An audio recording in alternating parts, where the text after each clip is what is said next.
আসসালামু আলাইকুম গাইস, কেমন আছেন আপনারা? Welcome to another video. আজকে চলে আসলাম হজরত শাহজালালের মাজারে। তো মাজারে আমরা ঢুকছি। মাজারের আশেপাশে দেখতে পাচ্ছেন খুবই সুন্দর জায়গা, খুবই মনোরম প্লেস। এখানে মোটামুটি সবই পরিষ্কার, কিন্তু কিছু অপরিষ্কার জায়গা আছে পেছনের দিকে, ওই দিকেও আমরা যাব। তো চারদিকে ঘুরে দেখাই।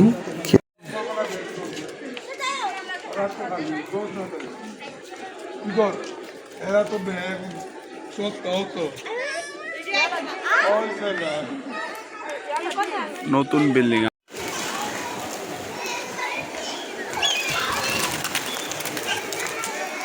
আমরা সিলেট শহরে হাঁটতেছি, দেখতে পাচ্ছেন খুব সুন্দর রাস্তা, পাশাপাশি খুব মনোরম পরিবেশ। আমি সলোমন ভাই, মাসিদ ভাই আছে আমাদের সাথে। তো আমরা ঘুরতে ঘুরতে ঘুরতে ঘুরতে এই সামনের দিকে যাইতেছি। এখন আমরা ব্যাক সাইডের ভিউ আপনাদের দেখাবো, আপনারা দেখতে থাকুন। তো সুপ্রিয় দর্শক মণ্ডলী, আপনারা দেখতেই পাচ্ছেন কি সুন্দর এরিয়া। ওকে, আমাদের কথাবার্তা কমপ্লিট। বাইরে দেখতে পাচ্ছেন ভাইয়ের সাথে আমরা ঘুরবো আজকে। তো ভাইয়ের সাথে সামনেই বসি যাতে ভিউ নিতে পারি। ভাই আমাদের বললো যে 5 ভাই পাঞ্চিনি নাস্তা খাওয়া দাওয়ার জন্য বিখ্যাত।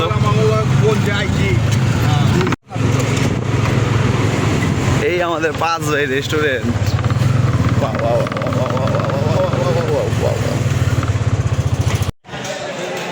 ও ভাই লকটক করছেন না? আচ্ছা। তো গাইজ দেখতেই পাচ্ছেন ভিতরে বিশাল একটা এরিয়া, খুব সুন্দর প্লেস। তো পাঁচভাই রেস্তোরাঁ মধ্যে চায়েরও ব্যবস্থা আছে। এখানে আমরা ফার্স্ট অফ অল বসলাম হাত ধুয়ে। এর মধ্যে আমরা সকালের নাস্তা অর্ডার দিলাম আখনি। তা এখন আমরা আখনি খাবো। খুবই ভালো, প্রাইসও বাকি সবাই আখনি অর্ডার। চা অর্ডার করলাম, চা খাওয়ার পর রওনা। এরপর মাজার রওনা দিলাম। যাচ্ছি, যাওয়ার পথে আমরা অনেকগুলো জায়গা দেখলাম। এই যে সেই মাজার হজরত শাহপরান রাদিয়াল্লাহু আনহু এর মাজার। এইখানে আপনারা দেখতে পাচ্ছেন ওই পুরনো গাছ। এখানে আগে দড়ি বাঁধতো, রশি বাঁধতো নিয়ত করে, এখন আর বাঁধা যায় না, এখন বাঁধা নিষিদ্ধ। সম্ভবত শিরক খাওয়ার সম্ভাবনা থাকে, তাই নিষিদ্ধ। এরপরে দেখতে পাচ্ছেন খুব সুন্দর এরিয়া, অনেক লোকজন আছে, বাট অসময় তো তাই বেশি একটা লোকজন নাই। এই নদীটা, পুকুরটা কি যেন একটা কাহিনী ছিল, ভুলে গেছি। যাই হোক,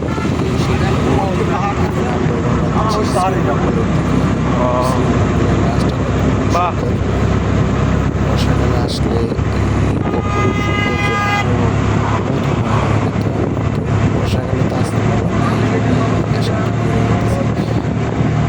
রাস্তাটা দেখতে পাচ্ছেন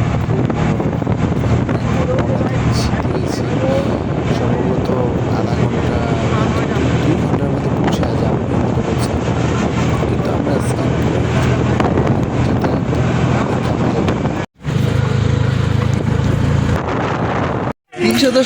हम भारत चले आए हैं, ভারতে পড়ছি।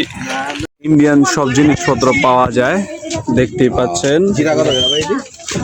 জিরা, তারপর চাউল, তারপরে ইন্ডিয়ান সব আচার, আরো অনেক কিছুই পাওয়া যায়।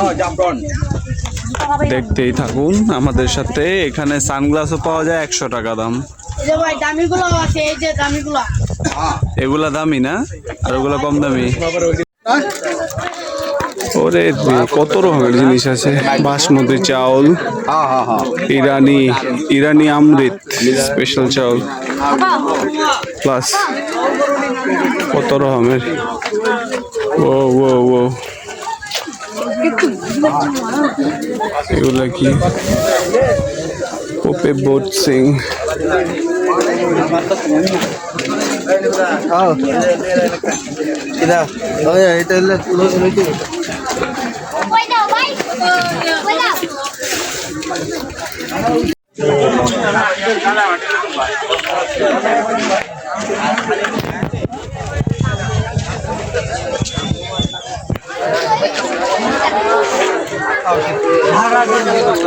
ওরে রেডি অরিজিনাল সব ফক ফক লাগতেছে।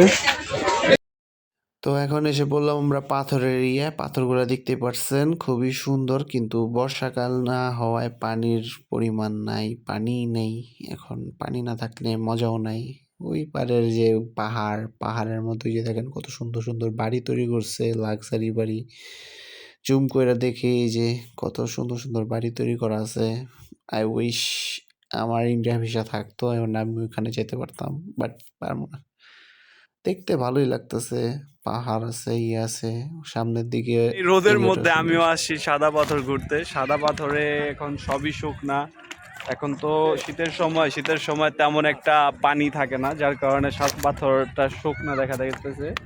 হালকা পাতলা একটু পানি আছে, ওটার মধ্যে টুকটাক বোট উঠতেছে। তো এই সময়টায় না আসাটাই বেস্ট আমার মতে, বর্ষাকালে আসাটাই উত্তম। ওই সময়টা ঝর্ণা টর্ণা সব কিছু দেখা যায়। আমরা তো ঝর্ণা দেখতে পারবো না, অনেক কিছুই দেখতে পারবো না, কারণ আমরা শীতের সময় আসার কারণে। তো আপনারা অবশ্যই শীতের সময়টা অ্যাভয়েড করে বর্ষাকালে আসবেন। Okay, bye. চলেন আমরা আমাদের নেক্সট স্পটে যাই। See you. ভাই উঠতে উঠতে অবস্থা খারাপ, আরো কত উপরে ওঠা লাগবো, একটা একটা করে আবাইতেছি। আর এরা তো পিছিয়ে পড়ে রয়েছে। ভাই যত তাড়াতাড়ি উপরে উঠা যায় সর্বোচ্চ চেষ্টা আছে। সিঁড়ি একটা একটা করে উঠতেছি। আল্লাহ, হালায় উঠতে তো জীবন শেষ হয়ে যাবো, আমার সিঁড়ি শেষ হইব না রে। এই সিঁড়ি আর অনেক বাকি। ওরে পয়েন্ট দেখতে আসেন, পয়েন্টে সবাই ছবি